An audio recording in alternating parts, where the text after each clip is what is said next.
मनोरंजन जेना राज्य कार्यकारी अध्यक्ष मूलनिवास यूनाइटेड फोरम। आपण मैंने जानती विश्वरत्न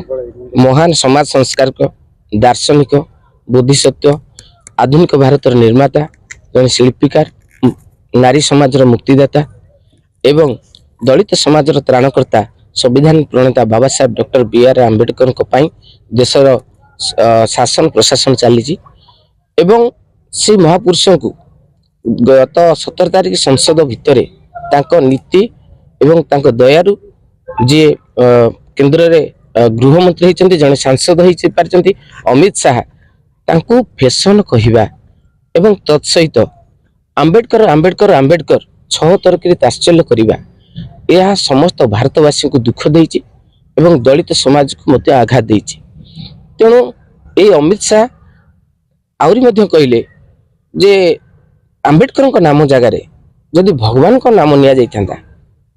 100 जन्म स्वर्ग प्राप्ति होता आमको स्वर्ग प्राप्तिर कौन आवश्यकता नहीं। आंबेडकर नाम ना कौन पाप कि जड़े महापुरुष जहाँ भारत आधुनिक भारत निर्माण होती नाम को ये तात्सल्य करवा आम समस्त को आघात देती समस्त संगठन समस्त देशवासी राज्यवासी को आघात देथिबारु अमित शाह को बहिष्कार आम दाबी करुछु।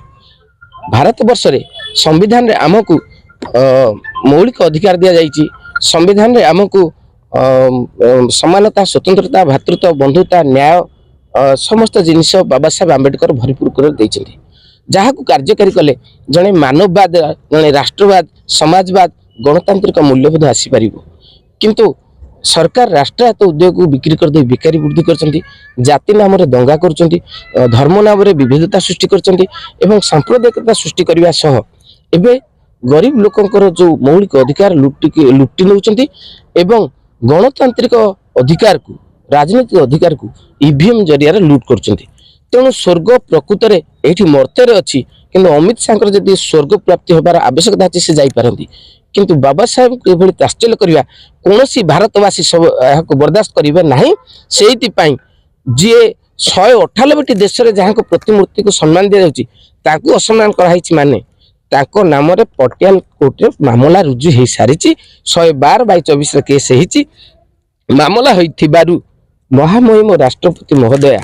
तुरंत तांको एभली व्यक्ति पदवी रहिबा उचित नुहे बरखास्त करा उचित एवं आज से उद्देश्य रे एडीएम पारादीप को जरिया रे महामहिम राष्ट्रपति को आमे दाबी पत्र प्रदान कलु।